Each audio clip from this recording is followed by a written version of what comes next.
네, 안녕하십니까. 자, 이번 시간에는 지금 원가에 대해서 설명드리겠습니다. 지금 전산회계 1급 시험 정도에 나올 수 있는 원가 내용들만 정리를 했는데, 어, 전산회계 1급 시험에 나오는 원가 문제는 전체적으로 이제 한 4문제 정도 생각하시면 되겠어요. 4문제에서 4문제 정도 나오는데, 자, 그 시험 문제에 이제 관련해서 우리가 4문제 정도를 풀기 위해서 원가의 이제 전반적인 내용 중에서 뭐 필요한 것만 제가 이제 발췌를 해서 요점 정리를 해놓은 겁니다. 자, 그럼 바로 한번 원가 내용을 한번 볼게요. 자, 이제 원가가 뭐냐? 간단히 생각하면은 우리가 이제 제품 원가 생각하시면 돼, 제품. 자, 이제 제조기업은 원재료를 사와서 그 가공의 중간 단계인 제공품을 거쳐서 최종 제품을 완성하게 되죠. 그러면 이제 제품을 완성하기 전까지 들어간 원가 비용들이 이제 제품 원가가 되는데, 그 원가에 대해서 이제 배우는 게 이제 우리가 원가 관리 회계라고 보시면 되겠습니다. 그럼 원가 관리 회계는 일반 우리가 이제는 배웠던 재무 회계하고 다른 점은 뭘까요? 아마 재무 회계 하면서 원가 관리 회계와 이제 재무 관리의 이제 재무 회계의 차이점을 배우셨을 텐데, 재무 회계는 외부 정보 이용자한테 필요한 정보를 전달하는 과정이고, 이거 이 원가 회계는 내부 정보 이용자인 경영자한테 경영자의 의사결정에 필요한 원가 정보를 제공하는 회계 과정이라고 보시면 되겠습니다. 그러니까 그리고 이제 재무회계는 특별한 보고 양식이 있죠. 재무제표라는 보고 양식에 따라서 보고서를 만드는데, 이 원가 회계는 특별한 보고서 양식이 없어요. 근데 그것도 참고적으로 아시면 될 거고. 자, 그러면 원가회계하고 재무회계의 특징을 물어보는 문제가 실제로 이제 원가회계 문제에 한 문제 나왔습니다. 58회 기출문제 보시면, 자, 다음 중 원가회계의 일반적인 특징이 아닌 것. 1번 제품 제조 원가 계산을 위한 원가 자료의 제공. 2번 기업의 외부 정보 이용자에게 정보 제공. 이건 재무회계를 얘기하는 거죠. 재무회계 특징을 얘기하는 겁니다. 원가회계가 아니라. 그래서 2번이 답이에요. 이건 문제가 뭐 원가회계 쪽 파트에 문제가 나오긴 했지만, 사실 뭐 재무회계 하면서 원가회계와 재무회계의 차이점 공부하지 않았습니까? 그러니까 그 원가회계, 재무회계의 차이점을 알고 있었으면 맞출 수 있는 문제로 원가회계 문제 쪽에 나왔던 겁니다. 자, 그리고 이제 원가는 이제는 구분을 해줘야 돼요. 이제 제품 원가를 구성하는 거는 그 성격에 따라서 원가를 분류를 하는데, 성격 분류 기준이 어떤 거냐에 따라서 이제 원가를 구분하는 방식이 좀 다르죠. 자, 원가의 분류는 무조건 추적 가능성에 따라서 분류합니다. 직접 원가와 간접 원가로 분류를 하는데요. 직접 원가라는 건 원가를 구성하는 직접 구성 원가, 추적이 가능해요. 자, 예를 한번 들어볼까요? 예를 한번 들어보겠습니다. 자, 만약에 라면 공장에서 라면을 만들어요. 자, 라면을 만듭니다. 자, 라면을 만드는 거예요. 자, 라면에 원가가 들어가 있겠죠. 라면에는 원가가 여러 가지가 들어가 있겠지만, 자, 이제 직접 원가와 간접 원가를 예를 들어서 설명을 하자면, 라면은 밀가루가 들어갈 거 아니에요. 밀가루. 이게 직접 재료비예요. 직접 재료비. 이걸 영어로 이제 DM이라고 씁니다. DM. 여기도 나왔죠. 직접 재료비라고. 그죠? 그리고 이제 직접 노무비라는 게 들어가요. 이제 DL이에요. DL. 직접 노무비. 왜 그래요? 라면에는 밀가루가 들어갈 거고, 그 라면 생산 공정에 그 작업하시는 생산직 관리자, 근무하는 근로자들이 있잖아요. 생산직 근로자들. 그러면은 라면 생산에 직접적으로 관여를 하지요.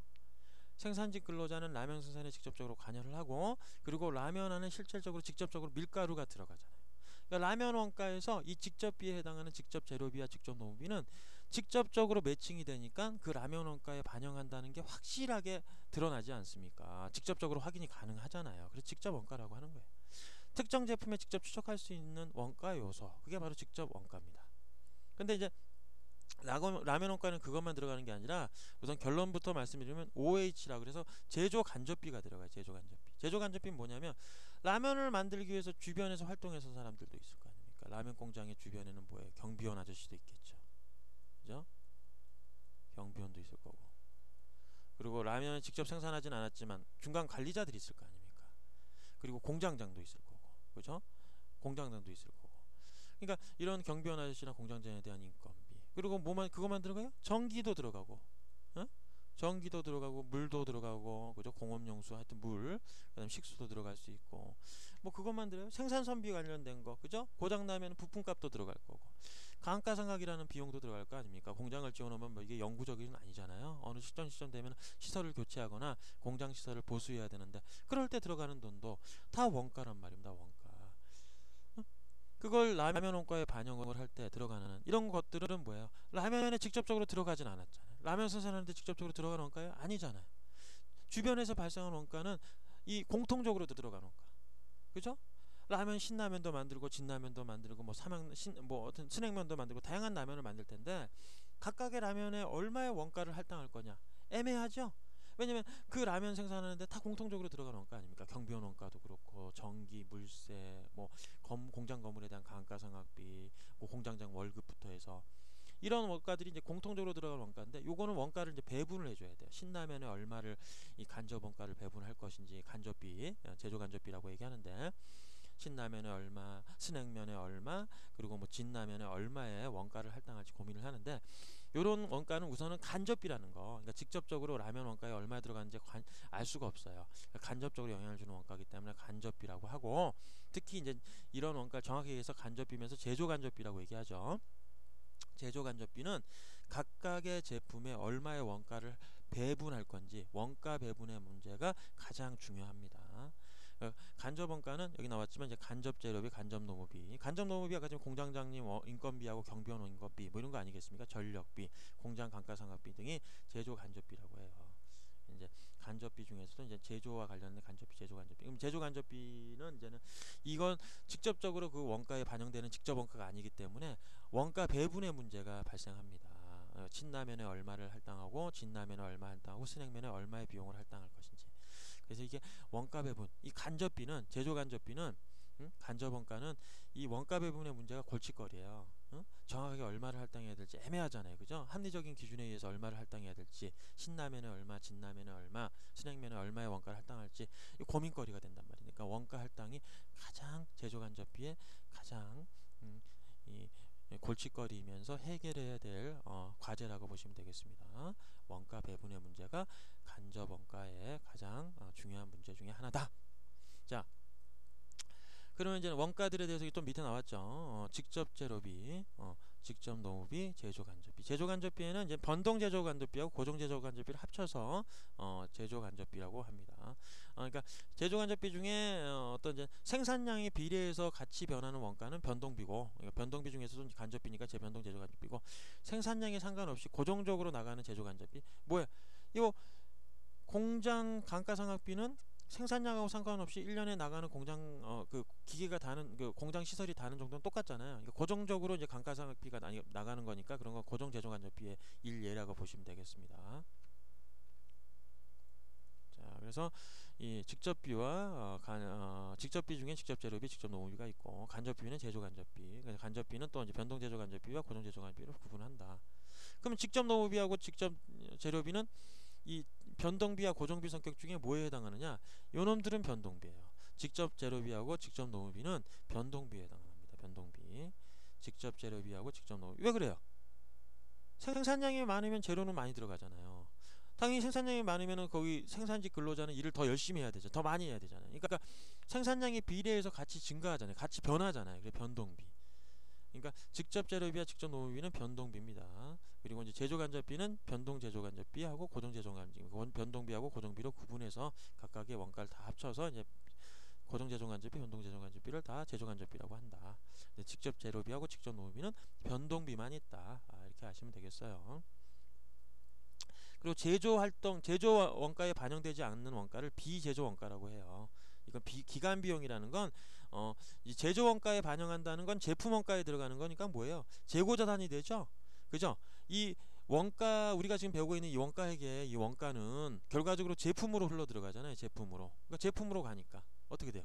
응? 여기다 써보면 결국 이 DM 직접 재료비, DL 직접 노무비, 제조 간접비, OH는 어디로 흘러 들어가요? 제공품으로 가죠. 제공품으로. 응?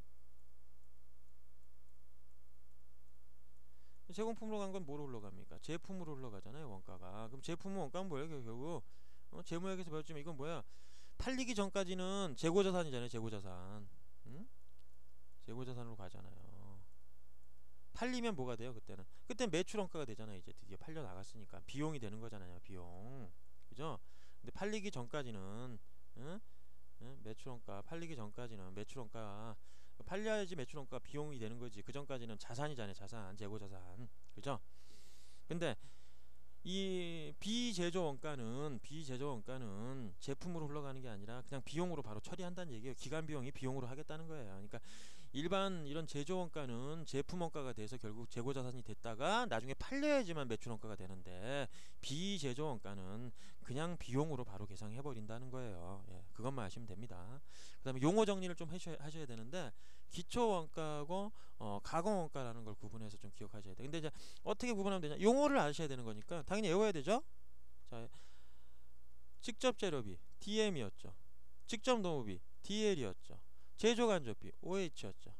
그럼 이제 DM하고 DL, 그러니까 직접 재료비하고 직접 노무비는 이제 직접비라고도 하지만 이제 또 따로 구분하면 직접 재료비하고 직접 노무비를 기초 원가라고 합니다. 기초 원가. 빨간색으로 옆에 표시되어 있죠. 기초 원가라고 해요. 또는 기본 원가, 같은 말이에요. 기본 원가, 기초 기본 원가, 기본 원가.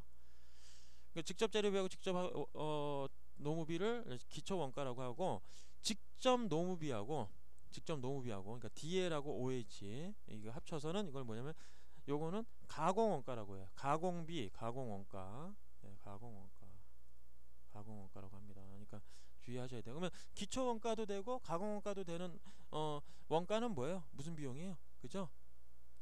직접 노무비죠. 기초 원가이면서 가공 원가에 공통으로 들어가 있는 원가는 뭐예요? 직접 노무비입니다. 직접 노무비. 자, 그러면 이제 밑에 문제 한번 풀어볼게요.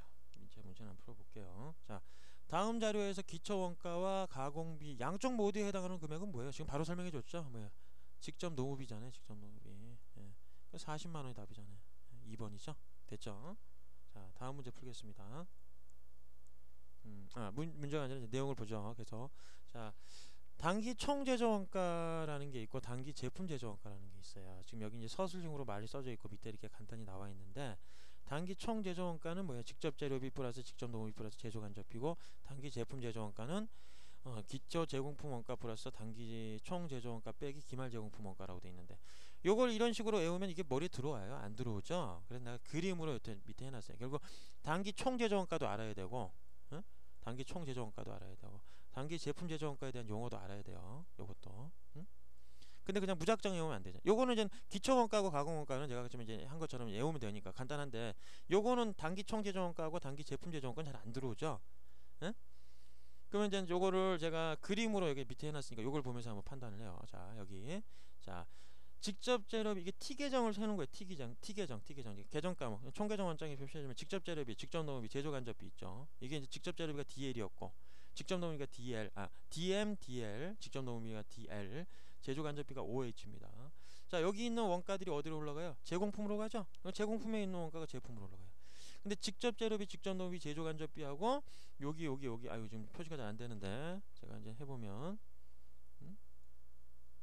여기 들어가는 원가 있잖아요. 여기 지금 색깔 들어간 거. 요 안에 직접 재료비, 직접 노무비, 제조 간접비하고 이 제공품에 있는 건 재무회계상에 제조원가 명세서에 표시되게 돼 있어요. 제조원가 명세서에. 근데 이거 뭐야? 제품은 어디에 나와요? 제품 계정은 손익계산서에 나오죠. 제품 계정으로 있다가, 그러니까 재고자산으로 있다가 팔려 나가면 매출원가가 되잖아요. 그죠? 제품이 재고자산으로 있을 때는 재무상태표에 표시되잖아요. 그죠? 제품이 팔려나가면 매출원가가 되잖아요. 매출원가. 그죠? 매출원가 되는 거, 요쪽 제품 계정 관련된 거 손익계산서에 나타나는 거 꼭 기억하시고, 제공품 및 기초재료비, 직접 재료비, 직접 노무비, 제조 간접비, 요거 여기에 나와 있는 항목은 제조원가 명세서에 나온다는 거, 제조원가 명세서에 나오고, 요거는 손익계산서에 나오는 거예요. 아셨죠? 네? 자, 정확하게 꼭 알아두시고. 그럼 이제 이제 어떻게 흘러가는지 원가의 흐름을 한번 보면, 직접 재료비 100원이라고 내가 써놨잖아요. 요 100원이 어디로 가요? 이렇게 흘러 들어오는 거예요. 이렇게. 그다음에 노무비는 노무비, 직접 노무비들로, 그리고 이제 제조 간접비 요거 300원으로 들어왔죠. 요 세 개의 원가, 요거 900원어치잖아요. 900원. 요게 이제 요걸 단기 총 제조 원가라고 한다. 그러니까 직접 재료비 플러스 직접 노무비 플러스 제조 간접비를 단기 총 제조 원가라고 합니다. 단기 총 제조 원가. 직접 재료비 플러스 직접 노무비 플러스 제조 간접비. 그러니까 900원이 단기 총 제조 원가고.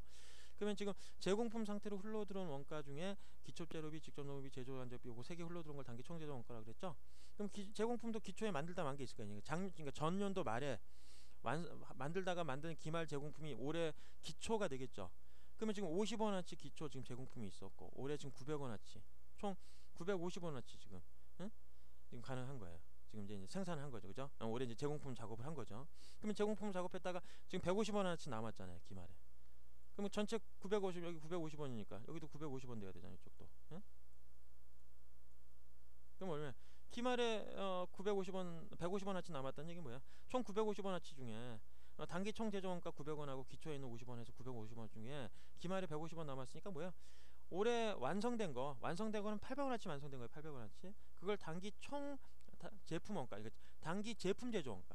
단기 제품 제조 원가예요. 제품. 이건 제조 단기 총 제조 원가고 이건 단기 제품 제조 원가. 그러니까 제품이 됐다는 얘기잖아, 제품이. 그러니까 올해 완성된 제품 원가가 800원어치가 완성된 거예요. 그래서 어디로 흘러들어요? 그대로 이쪽으로 오죠. 제품 쪽으로. 단기 제품 제조 원가로 800원 흘러들어왔잖아요. 800원 흘러들어왔죠. 단기 총. 그러니까 이 제공품의 단기 제품 제조 원가는 제품의 단기 제품 제조 원가로 이런 식으로 흘러 들어오는 거예요. 그죠? 그러면 이제 제품의 기초 제품가액 200원어치하고 올해 단기 제품 제조 원가 800원어치하고 총 1000원어치가 판매 가능한 원가예요. 이게 판매 가능 원가. 그러니까 지금 제품의 기초 원가랑 제품의 지금 단기 완성된 제품 원가 800원하고 200원하고 800원 합쳐서 총 뭐라고 한다? 요거 두 개 합쳐서 기초 제품하고 단기 제품 제조 원가 합쳐서 뭐야? 이게 판매 가능 원가라 그래요. 판매 가능 원가. 이게 용어 같은 거 좀 정리 잘 해놔야 돼. 그러니까 이거 말 그대로 판매 가능하잖아 이거. 기초 200원어치 완성된 거였고 제품 상태로 지금 창고에 남아있는 건 판매 가능한 거고 거기다가 올해 완성된 단기 제품 제조 원가 800원이 요 1000원어치가 다 판매 가능 원가 아니겠습니까? 1000원어치가. 용어 정리해놓고 근데 이제 판매 가능은 한데 기말에 100원어치가 남아있네 창고에. 그럼 얼마어치 팔렸다는 거예요? 900원어치 팔려 나갔죠. 그러니까 900원어치가 매출 원가죠. 900원어치. 아시겠어요? 그죠? 어렵지 않죠 개념이. 용어 꼭 정리해 놓으세요. 직접 재료비, 직접 노비, 제조 간접비가 흘러 들어와서 형성된 원가가 단기 총 제조 원가고 그 중에서 이제 기말에 남아 있는 제공품 뺀 나머지는 완성돼서 나갔으니까 단기 제품 제조 원가. 그리고 팔리면 이게 매출 원가가 되는 거예요. 자, 근데 여기 지금 표시되는 건 뭐예요? 제품 쪽에 표시되어 있는 건 손익계산서에 나타나고 제조 원가 명세서하고 직접 재료비, 그러니까 제공품하고 직접 재료비하고 직접 노무비, 제조 간접비에 있는 거 요거는 요 T 계정에 나와 있는 계정들은 제조 원가 명세서에 나타난다는 거. 그리고 제품에 있는 기초 제품하고 그리고 단기 제품 제조 원가를 합쳐서 판매 가능 원가라고 한다. 그러니까 지금 같은 예제에서는 이게 800원하고 200원에서 1000원어치가 판매 가능 원가가 되겠죠. 용어 정리 잘 해놓으세요. 됐어요. 문제 한번 풀어볼까요? 밑에. 자, 다음 자료를 근거로 매출 원가를 계산하면 얼마인가? 다음 자료를 기초로. 자, 그럼 한번 풀어볼게요. 여 위에 있는 거 가지고 한번 해볼게요. 보세요. 자, 빨간색으로 한번 해볼게요. 자, 매출 원가 구하라는 건 요걸 구하라는 거죠. 여기 지금 물음표가 달려 있는 거예요. 자, 지금 여기 숫자는 무시하시고 문제하고 관련해서 지금 보는 거니까 숫자는 무시하시고 보시죠. 자, 매출 원가를 구하라는 문제예요. 매출 원가. 그러니까 요거 구하라는 거 요거. 그러면은 단기 총 제조 원가 주어졌어요. 단기 총 제조 원가 어디? 단기 총 제조. 요거는 요게 얼마라고? 요게 200만 원. 채워 나가면 돼요. 숫자를 채워 나가면 어차피 대차 평균이 맞아야 되니까 채워 나가면 비어 있는 금액이 얼마인지 매출 원가가 얼마인지 찾을 수 있는 거예요. 그다음에 기초 제공품 재고액이 얼마? 이게 20만 원어치잖아요. 이게 20만 원어치. 응? 결국 뭐야? 지금 차변에 있는 게 220 나와야 되잖아. 응? 그죠? 근데 여기서 이제 기말 제공품 재고액이 얼마야? 10만 원? 여기 10만 원 나왔죠. 10만 원. 그럼 올해 완성된 게 얼마란 얘기야? 220 중에 10만 원어치가 기말 재고로 남아 있으니까 기말 제공품으로 남아 있으니 210만 원어치가 완성된 거죠. 예? 이게 어려운 얘기예요 지금? 내가 어려운 얘기 하고 있나요? 아니죠? 210만 원어치가 완성됐으니 단기 제품 제조 원가 여기도 210만 원 되겠죠. 올해 완성된 거 제품 쪽으로 제품 원가 쪽으로 흘러 들어온 게 210만 원어치가 되겠죠. 응? 그러면 이제 올해 완성된 제품은 210만 원이고 기초의 제품이 얼마나 있나요? 기초 제품 재고액이 40만 원어치 있네. 예? 친절하게 다 알려주고 있네요. 그러니까 올해 판매 가능한 원가는 얼마야? 판매 가능한 제품, 판매 가능 원가, 제품으로 판매 가능한 원가 얼마야? 210만 원에 40만, 250만 원어치가 판매 가능 원가예요. 그것도 참고적으로 알아주세요. 예? 판매 가능 원가는 250만 원어치가 가능하죠. 그러면 기말 재고에 대해서 언급이 됐나요? 있나요? 기말 제품 재고에 50만원어치네. 기말재고로 남아있는. 그럼 얼마 팔려나갔다는 거예요? 200만원어치가 팔려나갔죠. 200만원어치가 결국 뭐예요? 매출 원가 아닙니까? 답은 1번이죠. 응? 대차만 맞춰봐도 나올 수 있는 거 아니에요. 그죠? 응? 자, 이거 시험에 잘 나와요. 이 정도 계산 문제는 푸셔야 됩니다. 자, 이제 60회도 있어요. 자주 나왔으니까 밑에 또 있잖아요, 문제가. 응? 위에 건 몇 회야, 지금? 59회 문제였고 60회 문제. 연달아 나왔네? 자, 다음의 자료를 근거로 단기 총 제조원가를 계산하면 얼마냐? 해보면 되겠죠. 그죠? 이번에는 뭘 구하라는 거야? 단기 총 제조원가를 구하라네? 단기 총 제조원가. 단기 총 제조원가 어디? 요거 구하라는 거예요, 요거 물음표 달아놓은 거예요. 그러면 나머지를 채워나가면 될 거 아닙니까? 기초 제공품 재고액. 기초 제공품 재고액 얼마예요? 여기 2만원어치 있는 거예요. 그죠? 그리고 기초 제품 재고액 얼마야? 기초 제품 재고 여기 5만원. 매출원가 50만원.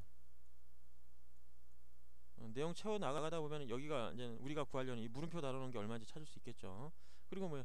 기말 제품 재고액 얼마? 여기 4만원. 그죠? 그러면은 총 54만원어치. 그럼 여기도 54만원이 돼야 되잖아요. 그죠? 그럼 제품이 5만원, 기초 제품이 5만원어치니까 단기 제품 제조원가는 얼마나 얘기야? 49만원어치란 얘기죠. 예? 대차 평균이 맞아야 되니까.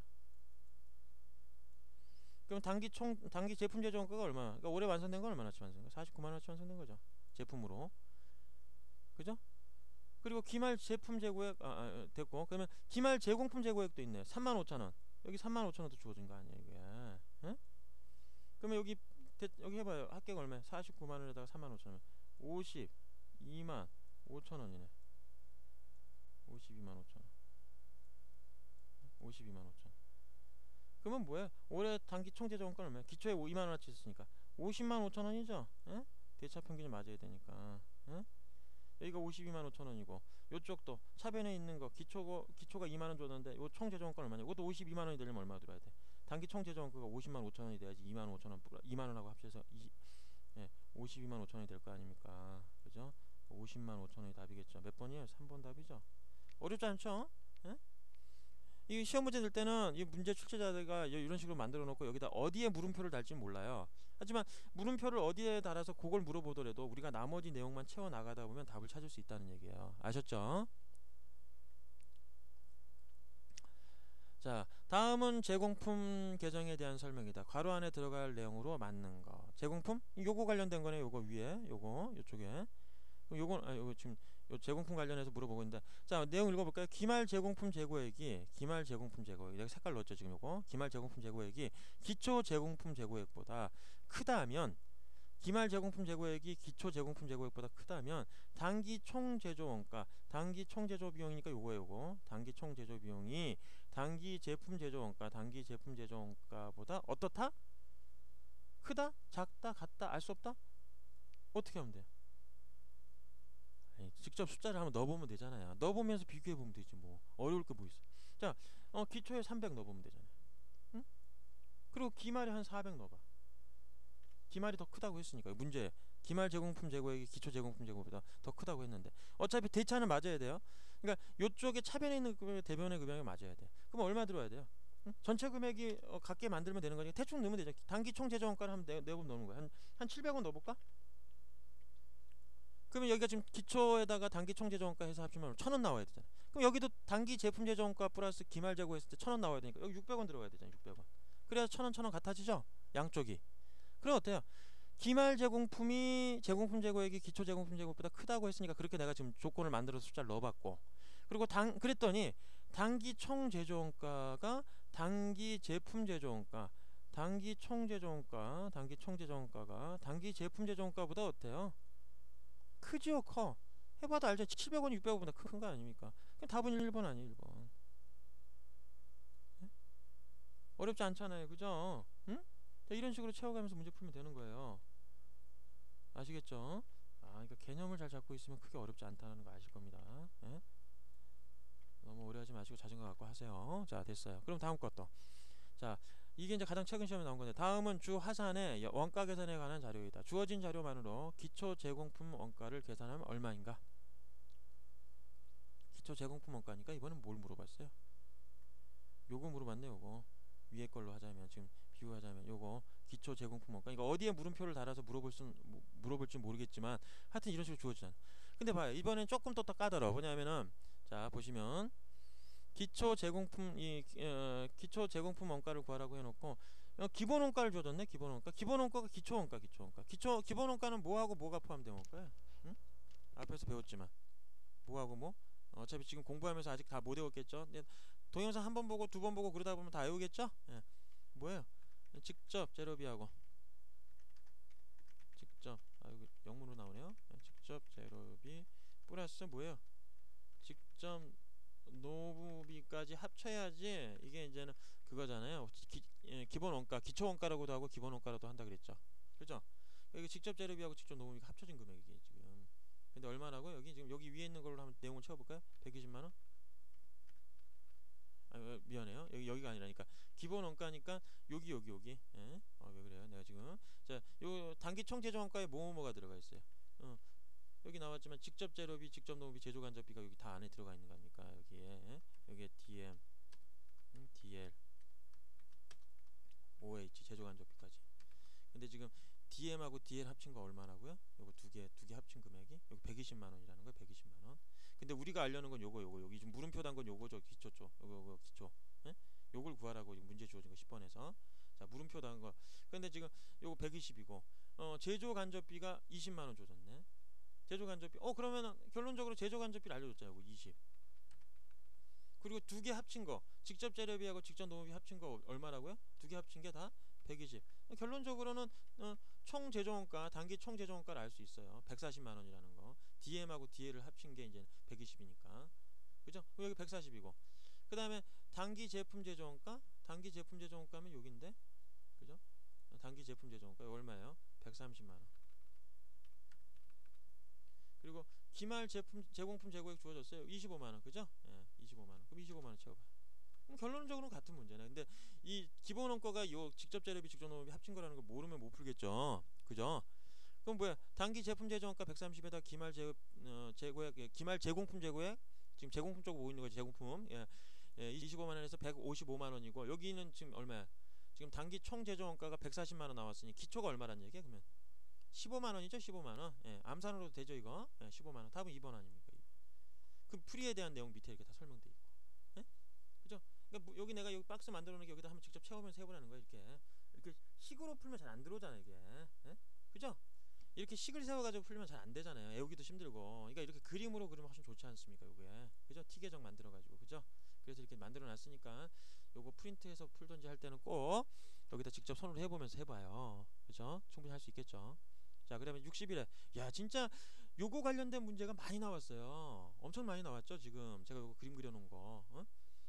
직접 재료비, 직접 노무비, 제조 간접비가 제공품 제품으로 흘러들어가는 거 한번 쭉 설명해 드렸잖아요. 그만큼 잘 나온다는 얘기, 잘 나온다. 자, 여기 또 보면은 60일의 기출문제, 이것도 이론 문제인데 다음 중 원가 항목과 그 원가 항목의 금액을 확인할 수 있는 재무제표 간의 짝이 적절하지 않은 것은 단 재무제표는 이개념 비교 형식으로 제공되는 것으로 가정한다.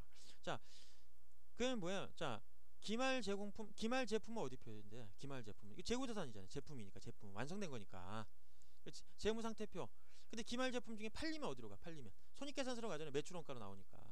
기초제공품은 재무상태표에 나와요? 어때요? 응? 어떤 것 같아요? 응? 기초제공품은 나오잖아요. 제공품엔 나와요. 제공. 그러니까 뭐냐면 기초제공품 재무상태표에 나와요. 왜냐면 이게 재고자산으로 있으니까. 재고자산으로. 근데 원재료비 봐요. 원재료는 재무상태표에 나오나요? 원재료비는 안 나오죠. 원재료비하고 그 다음에 원재료비가 직접 재료비 아닙니까? 직접 재료비 그리고 직접 노무비, 제조 간접비는 다 어디 나왔어요? 원재료비 그리고 직접 재료비, 직접 노무비 그리고 제공품은 어디 나왔어요? 제공품은 응? 제공품은 응? 제공품은 거기 나와요. 원가명세서죠. 원가명세서 어디 있어요? 내가 앞에서 봤지만 여기 나오잖아요. 여기 지금 그림 내가 그린 거 어디 있어? 여기 나오잖아요. 여기 직접 재료비, 직접 노무비, 제조 간접비, 제공품은 이 제조 원가 명세서 나오잖아요. 이게 원가 명세서 나오는 거예요. 원가 명세서 나오고 그러면 여기 지금 기초 제공품하고 기말 제공품은 재무 상태표에 나온다고 돼 있는데요. 맞아요. 재무 상태표에도 나와요. 이거는 왜냐면 재무 상태표에 나오는 이유는 그러니까 제조 원가 명세서도 나오고 요거는 재무상태표에도 나오죠. 손익계산서에 있는 요것도 그래요. 재무상태표에 나와요. 매출원가는 손익계산서에만 나타나지만 기초제품, 기말제품, 기말제공품, 기초제공품은 재무상태표에 나오죠. 왜냐면 재고자산이니까 그런 거예요. 재고자산. 재고자산이니까 재무상태표에 나오죠. 단 주의해야 될 거, 기초제품하고 기말제품은 제조원가 명세서에 나오나요? 그건 아니죠. 그죠? 재무상태표엔 나와도 제조원가 명세서에는 기초제품하고 기말제품은 제조원가 명세서에는 안 나오죠. 원가 명세서에는 기초제품하고 기말제품 매출원가는 손익계산서에만 나오는 거죠. 그러면서 기초제품과 기말제품은 재무상태표에 나오고, 제조원가 명세서 보면 기초제공품하고 기말제공품은 제조원가 명세서에 나오지만 제조원가 명세서에도 나오고 재무상태표에도 나온다는 거, 그 정도만 아시면 되겠습니다. 그래서 그거와 관련해서 문제 나온 거예요. 이거 푼 거죠 지금 60일에. 그래서 원재료비는 어디 나와요? 제조원가 명세서, 원가 명세서에 나오죠. 원재료비나 직접 재료비나 직접 노무비나 제조간접비는 제조원가 명세서, 원가 명세서에 나온다. 또 있어요. 자, 제조원가 명세서와 관련된 설명이다. 틀린 것. 직접 재료 소비액의 산출 과정이 표시된다. 이건 정답을 얘기할게요. 이게 몇 번이냐면 여기 보시면, 여기 보시면은 이게 답은 4번입니다. 기초 제공품 재고액 플러스 기초 제품 재고액인데, 기초 제품 재고액은 안 나타났잖아요. 손익계산서에 나왔죠. 손익계산서. 그죠? 기초 제품 재고액은 안 나타났잖아요. 나머지는 다 어디에요? 제조원가 명세서에 나왔죠. 단기 총 제조원가하고 단기 제품 제조원가. 이거 위에 아까 지금 그거 보시면 알죠? 다 나와 있어요. 그다음에 기초 제공품도 그렇고, 기초 재료비, 그러니까 이거 원재료잖아요. 원재료. 기말 재료, 이것도 원재료고. 그러니까 이런 거 다 어디 나왔어요? 매출원가 명세서에 나왔잖아요. 그죠? 매출원가 명세서가 아니라 제조원가 명세서. 근데 여기 있는 기초 제공품 말고 기초 제품은, 그죠? 제품에만 나오는 거니까 손익계산서에만 나와요. 기초 제품은. 그래서 4번 틀린 거예요. 제조원가 명세서와 관련된 건 이게 틀린 거. 그러니까 요 기초 제품 재고액은 제조원가 명세서에 안 나타나잖아요. 요거는 제가 이제 누누이 말씀드렸으니까 위에 다시 한번 내용 보시고, 프린트를 하셨으면 내용 보시면서 내가 설명한 거 요거죠. 요거 다시 보시면 정리가 되죠. 여기 요거 그죠? 단기 제품 제조원가나 단기 총 제조원가, 기말 제품 제공품 원가, 기초 제공품 원가, 직접 재료비, 뭐 원재료, 직접 노무비, 제조간접, 이건 다 제조원가 명세서에 나타나잖아요. 그죠? 자, 몇 번을 강조했습니다 지금. 자, 그리고 마지막 하나 더. 자, 이거 62의 기출문제인데, 자, 다음 중 원가의 흐름으로 올바른 거. 원가가 어떻게 들어가요? 원재료, 제공품, 제품으로 들어가죠. 답은 2번이겠네. 그죠? 원재료, 제공품, 제품으로 들어가죠. 그죠? 자, 그리고 원가의 분류. 자, 원가의 행태에 따라 분류를 하는데, 원가는 변동 원가. 그러니까 생산량에 따라서 변하는 원가. 생산량을 조업도라고 돼요. 기업에서 라면을 몇 개 생산하느냐? 10개, 20개, 100개, 10,000개, 10만 개. 이 생산량이 증가하는 거. 이 조업도가 증가하는 거라고 보는 거예요. 생산량은 기계 설비의 사용 정도를 의미하는 건데, 그게 조업도입니다. 결국 기계 설비를 많이 쓸수록 생산량이 늘어날 테니까 그 생산량이 조업도라고 생각하시면 되고, 변동 원가는 생산량에 비례해서 비용이 같이 증가하는 거. 밀가루라든지 아니면 직접 노무비죠. 직접 재료비, 직접 노무비. 생산직 근로자들 더 일을 많이 해야 될, 시간을 더 많이 할당해서 일해야 될 거 아닙니까? 노무 시간이 길어지잖아요. 그러니까 변동 원가는 결국 생산량, 조업도가 늘면 같이 증가하는 원가가 변동 원가고, 고정 원가는 생산량에 상관없이, 그러니까 기계 설비를 많이 쓰던 조금 쓰던 상관없이 고정적으로 나가는 원가니 고정 원가. 그게 이제 그 공장 건물의 감가상각비, 아니면 만약에 공장 건물을 임대하고 있으면 임대료, 1년치 임대료는 고정돼 있죠. 아니, 상가 주인이 상가를 하나 임대 있다고 생각해봐요. 상가를 놀리든 아니면은 뭐 상가를 풀로 매장을 돌려도 1년 내내 365일 매장을 돌리든 1년에 하루만 일을 하고 아니면 하루도 일 안 하고 매일같이 비워놓는다든지, 장사가 안 돼서 비워놔도 매년 나가는 임대료는 고정돼 있잖아요. 그 고정 원가 아닙니까? 중변동비, 중고정비 이런 것도 있어요. 중변동 원가, 중고정 원가 이런 거 다 그거 보시면서 판단. 그래프 좀 있으면 제가 설명드릴 텐데 그래프 보면서 이해를 하셔야 돼요. 그래프 문제도 잘 나와요. 자, 추적 가능성에 따른 분류가 있는데, 추적 가능성을 보면 그러니까 직접적으로 추적 가능한 건 직접비, 직접 노무비하고 재료비가 이제 직접비에 해당하죠. 그러니까 원가에 반영될 때 라면 원가가 지금 얘기 드렸잖아요. 라면 원가에 직접적으로 관여되는 게 바로 직접비, 직접 재료비와 직접 노무비가 그렇고, 제조 간접비가 이제 간접적으로 영향을 주잖아요. 그죠? 공장장님의 월급, 경비원의 월급, 전력비, 아니면 공장 감가상각. 그럼 신라면, 진라면, 뭐 순냉면 들어갈 때 그거 원가에 얼마 들어가는지 정확히 산정이 돼요? 안 되죠? 공통적으로 들어가 있으니까 이걸 어떻게 안 분할 거냐 문제도 생기잖아요. 그죠? 배분할지. 간접비는 직접적으로 그 재료 제품의 재료가 아닌 제품 제품 원가에 직접적으로 관여하지 않는 원가지만 어떤 식으로든 반영을 해줘야 되니까 간접적으로 영향을 주는 원가는 간접비, 직접적으로 영향을 주는 직접비입니다. 자, 문제 기출문제 하나 풀어볼게. 다음 원가 중에 제조 과정에서 원가와의 추적 가능성에 따른 분류입니다. 분류. 자, 추적 가능성에 따른 분류 어떻게 분류하는 거예요? 당연히 직접비와 간접비로 분류한다는 얘기 아니겠습니까? 추적 가능성에 따르니까 답은 2번이죠. 직접비와 간접비.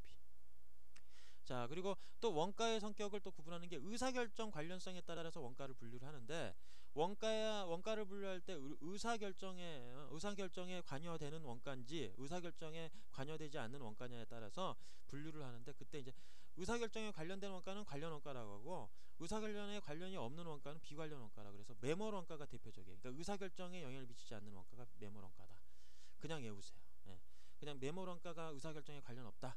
관련 없는 원가다. 이렇게 생각하면 쉽게 나중에 문제는 어렵게 나오지 않기 때문에 간단히 예를 들어볼까요? 나 만약 예를 하나 들어볼게요. 예를. 그래도 예를 드리는 게 낫겠죠. 예를 설명드리는 게. 예. 자, 내가 옛날에 100만 원 주고 물건을 샀어요. 노트북을 샀어.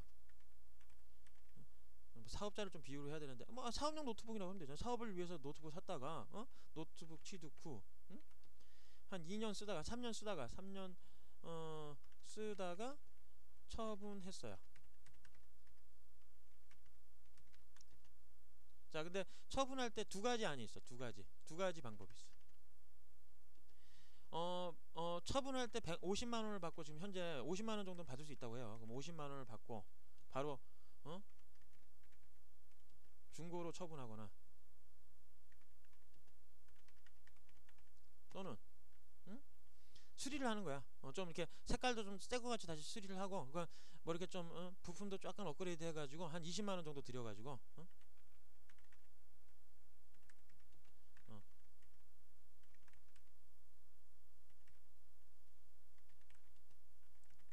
투자해서 80만 원에 파는 방법이 있어요. 그러니까 좀 새 제품처럼 만들어 가지고 80만 원.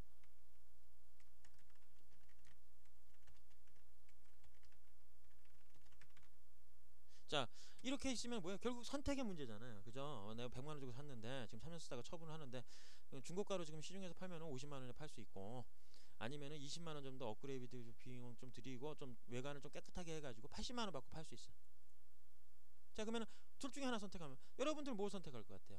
당연히 80만 원 받고 팔겠죠. 왜냐면 20만 원만 내가 더 드리면 80만 원 받을 수 있으니까 그냥 50만 원 받고 파는 것보다 20만 원 들고 80만 원 받으면 결국 뭐예요? 60만 원 받을 수 있는 거잖아요. 80만 원에서 20만 원 빼도 60만 원 받을 수 있으니까 10만 원 더 유리하죠? 20만 원 더 업그레이드 하면 그죠? 20만 원 들여서 업그레이드 하면 결국 뭐예요? 50만 원, 80만 원, 20만 원은 내가 지금 이거 둘 중에 어떤 하나를 선택할 때 고려했어요, 안 했어요? 고려했잖아요. 지금 50만 원에 팔지 아니면 20만 원에서 80만 원 빼가지고 60만 원에 팔지 요 비용들이 다 고려 대상이 되지 않습니까? 내가 의사결정할 때 판매할 때 판매 의사결정에 반영됐죠.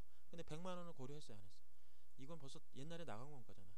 내가 지금 50만 원에 팔던 80 업그레이드 20만 원 해서 20만 원 업그레이드해서 80만 원에 팔던 이거 내가 고려했어요, 안 했어요? 고려 대상이 아니잖아요. 관련 없어. 벌써 나간 원가니까 내가 뭐 이걸 50만 원, 80만 원에 50만 원에 팔던 20만 원 업그레이드 해서 80만 원에 팔던 100만 원 내가 옛날에 냈던 거 돌려받을 수 있는 것도 아니고 뭐 어떻게 할 수 있는 게 아니잖아. 이런 원가가 매몰 원가예요. 과거에 벌써 지불되고 내가 의사결정할 때 아무 관련이 없는 원가, 의사결정에 영향을 미치지 않는 원가가 매몰 원가다. 아시겠죠? 어렵지 않죠? 그죠?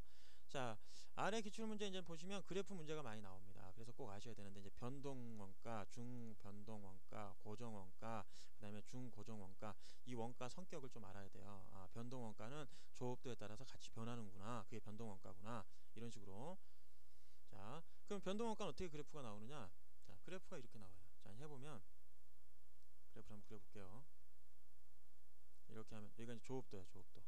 조자라고 간단히 쓸게요. 여기는 총원가, 총비용, 총원가. 그러니까 누적해서 나가는 원가죠. 결국 뭐야? 라면 하나 생산할 때는 원가가 밀가루 가격이 이제 라면 하나 생산할 때 100원씩 나간다고 해봐. 그럼 라면 두 개 생산하면 200원 나올 거 아니야. 라면 두 개 가격에 대한 밀가루 값이 들 테니까. 3개 들어가면 300원어치 밀가루 값이 들어가겠죠. 라면 생산하면 같이 증가하잖아요.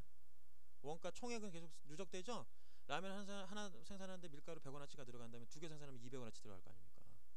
단 주의해야 될 거. 자, 이게 이제 문제를 여러분들 어렵게 낼 때는 어떻게 하냐면 여러분들이 이제 혼란을 주려고 요 총원가라고 되어 있는 걸 단위당 원가로 살짝 말을 바꿔요. 단위당이당은 한 개당이야. 한 개당. 의미가 한 개당. 예? 그럼 뭐야? 총원가일 경우에는 누적 원가니까 한 개당 이거 라면 하나 100원 쌓이고 100원 만들고 라면 2개당 200원. 원가가 200원. 계속 쌓이는 거니까. 그러면 단위당 원가는 달라요. 한 개 생산했을 때도 라면 하나당 원가는 얼마였어요? 밀가루 값은 100원 든다 그랬잖아요.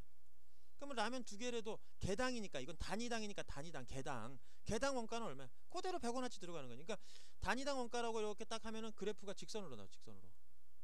직선으로 나와요. 이게 왜 중요하냐면 이제 고정원가하고 따져봐요. 고정원가, 고정비.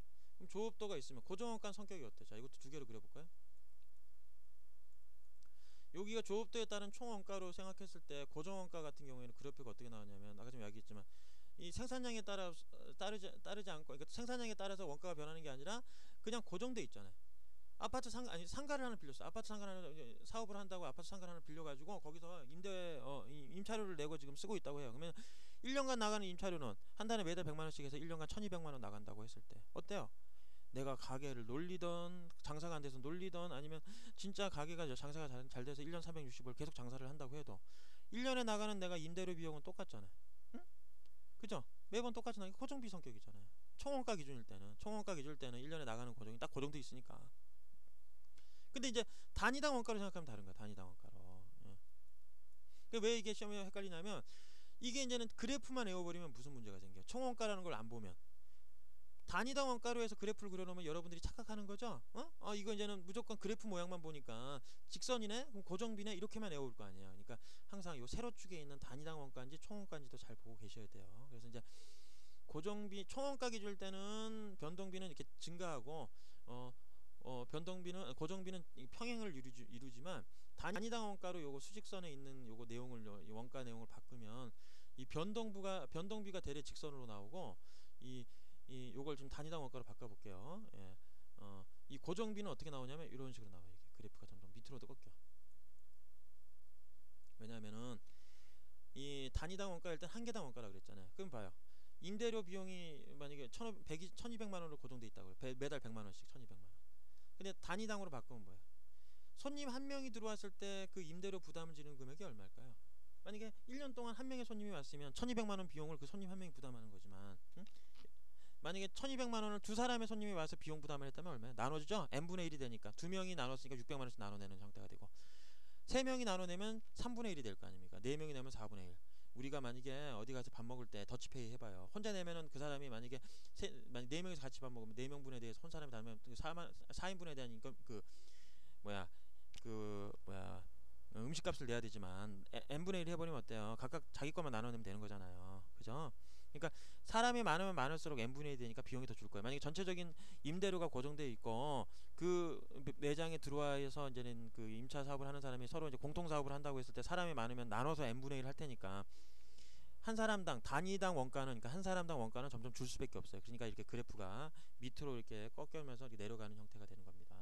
그러니까 이렇게 차이점 주의해야 될 건 뭐예요? 총원가의 고정원가 그래프하고 이 단위당 원가의 변동 그래프하고 변동비 그래프하고 이렇게 직선이니까 이게 다르다. 이거 똑같은 모양으로 생겼지만 요 단위당 원가에서 직선 형태로 나오는 건 변동비를 의미하는 거고 총원가에서 직선은 고정비를 의미하는 거니까 주의하셔야 됩니다. 그러니까 같은 원가를 설명하고 있는 게 아니에요. 그래프 모양만 보고 판단하시면 안 된다는 얘기죠. 자, 됐어요. 자, 이제 문제를 한번 풀어볼게요. 그리고 준고정 원가도 있는데 요거는 이제 문제 풀면서 바로바로 설명드릴게요. 준고정 원가. 아닙니다. 지금 제가 설명을 바로 드리고 말씀드린 게 문제 푸는 게 더 나을 것 같아요. 준고정 원가도 설명드립니다. 준고정 원가는 이렇게 나와요. 그래프가 계단 형태로. 여긴 조업도예요. 자, 그리고 여기는 원가, 똑같이 총원가. 자, 총원가라고 해볼게요. 그러면 예를 들어 원가가 계속 계단 형태로 뜨는 경우가 어떠냐면 자, 어린이집을 내가 많이 빗대서 얘기를 하는데 어린이집 선생님이 있어. 선생님. 예? 자, 어린이집 선생님이 이제 어린이들을 이제는 자기가 관리하잖아요. 한 선생님도 한 10명 정도 관리한다고 할까요? 자, 자, 그러면 선생님 인건비가 있죠. 자, 어떤 어린이집에 학생 수가 10명이에요. 원생 수가. 그러면 선생님 인건비가 200만 원이라고 해보죠. 200만 원. 그러면 10명이 어린이집이 지금 다니고 있는 어린이집에서의 인건비는 얼마야? 200만 원으로 고정돼 있죠. 선생님 인건비는 이거 원가, 어린이집 원장 입장에서는 이게 인건비 비용 아닙니까? 원가 비용 아니겠어요? 그러니까 200만 원 나가는데 어느 날 갑자기 11명이 오는 거예요. 한 명이 더 왔어. 한 명이 더 들어와서 11명이 된 거예요. 11명 원생수가. 그러면 뭐야? 한 선생님당 10명 이상을 원생수를 커버할 수 없다고 하면 그때는 한 명을 더 뽑아야 돼. 한 명을. 그러면 선생님 한 명 더 뽑으면 어때요? 2명이 되죠? 인건비가 400만 원으로 튕기는 거예요. 그러니까 원생수 10명까지만 했을 때는 인건비 200만 원 충분하지만 11명 넘어서 이제 20명까지는 11명 초라, 그러니까 10명 초과, 그러니까 11명부터 20명까지는 인건비가 400만 원이 나가게 되고 20명에서 또 30명까지는 또 얼마야 인건비가? 선생님 3분이 필요하죠. 21명, 한 명부터는 선생님 3명이 필요하잖아요. 그죠? 20명까지는 2명으로 선생님 충분하지만 이제 21명이 됨과 동시에 선생님 3분이 필요하니까 인건비가 600만 원이 나가죠. 그리고 이제 21명부터 30명까지 인건비는 600만 원으로 또 고정돼 있죠. 그러니까 이렇게 직선 형태를 띠면서도 어느 순간부터는 또 이렇게 변동비처럼 퉁퉁 튕겨 올라가잖아요. 계단식으로. 이런 식으로 중고정 원가라고 해요. 중고정 원가라고. 자, 요거까지만 아시면 되겠습니다. 자, 그럼 문제 볼게요. 다음 원가 형태에 따른 표로 올바른 것. 자, 요거 뭐예요? 총 원가 기준으로 이 직선 형태로 나오는 건 뭐예요? 변동비가 아니라 고정비죠. 1번 틀린 얘기고. 2번 총 원가 기준으로 쭉 증가하는 건 뭐야? 이거 변동비인데 거꾸로 해놨네. 그러니까 1번과 2번은 내용이 좀 달라요. 원가 성격을 다른 그래프를 성격으로 좀 서로 반대 개념의 원가를 설명하고 있고. 준변동 원가, 준변동 원가 내가 따로 얘기 안 했습니다. 준고정 원가는 어때요? 근데 이건 맞죠? 계단 형태. 총 원가 기준으로 했을 때 조업도 형태가 이렇게 나오잖아요. 계단 형태. 그러니까 답은 4번. 내가 설명드린 것만 알고 있어도 답을 고를 수 있는 가능성이 아주 높습니다. 네, 그렇죠. 자, 다음은 어떠한 원가의 형태를 나타내는 그래프인가? 요거 또 나왔는데 또 계단형이네. 뭐예요? 중고정 원가. 이거 잘만 나오는데 중고정 원가 잘 나와. 62에 시험 문제. 자, 9회 다음 그래프의 원가 형태를 모두 만족하는 그래프는 뭐냐? 잘 봐요. 총 원가 기준으로 봤으니까 변동 그래프죠? 변동비에 대한 그래프잖아요. 단위당 원가일 땐 수평이다? 이것도 변동비였잖아요. 근데 이제 단위당 원가하고 총원가의 요걸 그래프를 따로 공부를 안 해놓으면 뭐예요? 왜 고정비하고 변동비를 두 개 그래프를 다 그려놨지? 이렇게 생각하시겠죠. 공부를 좀 얕게 한 공부하신 분들은 총원가에 대한 그래프만 이게 직선 이게 위로 이거 증가한다는 것만 그래프 모양만 보고 이거 그냥 변동비다 이렇게 하나만 외워놨을 텐데 갑자기 변동비 그래프하고 이 직선 짝대기로 그어져 있는 거 쭉 수평으로 그어져 있는 거 고정비라고만 그냥 외울 거 아닙니까? 그러면 안 되죠. 단위당 원가일 때는 이게 변동비를 나타내고 있는 그래프예요. 그러니까 총원가 그래프도 변동비를 나타내고 있고 단위당 원가도 변동비를 나타내고 있는 그래프니까 변동비 관련된 성격을 갖고 있는 게 어떤 거냐? 직접 재료비 변동비라고 했죠.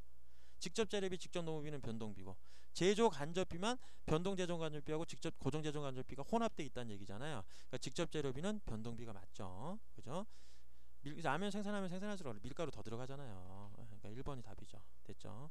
자, 그다음 11번 원가 개념에 대한 설명도 틀린 거. 간접 원가란 특정한 원가 대상에서 직접 추적할 수 없는 원가다. 맞잖아요. 직접 추적할 수 없는 원가. 답은 4번입니다. 이거 답 해볼게요. 이거 매몰 원가에 관련된 문제. 경영자가 미래의 의사결정을 위해서 과거 지출된 원가의 크기를 고려하여야 하므로 매몰 원가 역시 관련 원가에 해당한다. 매몰 원가는 비관련 원가라고 했죠. 그러니까 의사결정에 반영되지 않는 원가. 여기 해답에도 다 나와 있으니까 참고하시면 됩니다. 자, 이제 개별원가 계산하고 종합원가 계산에 대한 얘기가 나와요. 특히 이제 개별원가, 종합원가. 이거는 별도로 공부하시면 안 돼. 같이 묶어서 보셔야 돼. 그러니까 개별원가의 특징과 종합원가의 특징은 같이 공부하셔야 됩니다. 요 밑에 색깔 안 들어가는 건 주의 깊게 안 봐도 돼요. 자, 이 보조 부분의 원가 배분 문제도 있어요. 이거는 이제 나중에 얘기 드리고 제가 우선은 개별원가하고 종합원가 얘기만 먼저 드릴게요. 이 보조 부분에 대한 계산 문제는 제가 마지막으로 동영상을 별도로 하나 찍어서 설명을 드리겠습니다. 요거는 별도로 설명을 드리고 요 보조 부분의 원가 배분 이게 뭐하고 관련된 거냐면 간단히만 말씀드리면 우리가 지금 간접 원가는 문제가 있어요. OH 영문으로 OH에 해당하는 제조 간접 원가는 공동 원가에서 신라면, 진라면, 신냉면에 어떻게 원가 할당을 해야 될지 고민돼야 된다. 원가 배분의 문제가 항상 골칫거리라고 했죠. 그러니까 이 보조 부분의 원가도 이런 원가 배분, 이 제조 간접비를 어떻게 제품 원가, 신라면, 이거 신라면, 진라면, 신냉면이 다 제품 아닙니까? 이 제품 원가에 어떻게 할당할 건지 고민되는 거예요. 이때 배분 문제가 생겨요. 어떻게 배분할 건가? 요거를 이제는 가지고 어떤 식으로 배분할 건지 직접 배분법, 단계 배분법, 상호 배분법 이런 식으로 설명을 해주고, 그러니까 이런 방법들이 있어요. 배부하는 방법에 대한 방법론에 대한 설명이 있고 그런 계산 문제도 나올 수 있습니다. 그래서 요거는 제가 별도로 좀 이따 다시 설명을 드릴게요. 별도의 동영상으로 참고하시면 되고, 자 그거 말고 이제 종합원가하고 개별원가에 대해서 먼저 아셔야 되는데, 종합원가 개별원가의 특징을 한번 잠깐 보면, 자 종합원가 편에다가 설명을 해놨어요. 종합원가에다가 개별원가 종합원가를 같이 설명을 해놨습니다.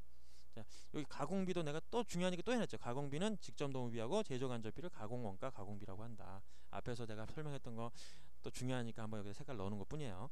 자 개별원가 계산, 종합원가 계산은 두 개를 비교해서 보셔야 됩니다. 이론 문제로 잘 나와요. 그러니까 종합원가는 소품종 대량생산 업종에 적합하고, 개별원가는 다품종 소량생산 업종에 적합하고, 이런 거. 그러니까 개별원가는 뭐 생각하면 되냐면 항공기산업, 조선업 이런 거. 종합원가 계산은 뭐냐면 석유화학공업, 우리가 원유 중동에서 원유 기름 수입해 오잖아요. 그래서 그거 이제는 정유 과정을 거치죠. 응?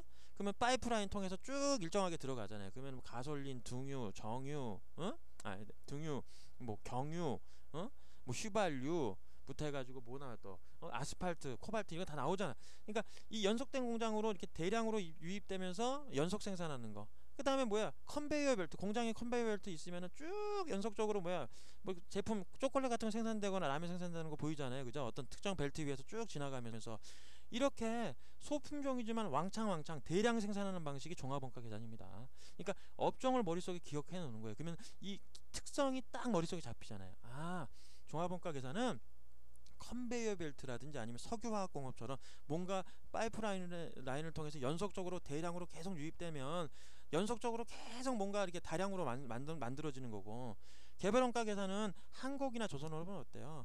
비행기 만드는 거 생각해봐요. 보잉 747을 뭐 이렇게 찍어내듯이, 이렇게 프레스기를 찍어내듯이 툭툭 찍어낼 수 있어요? 안 되죠?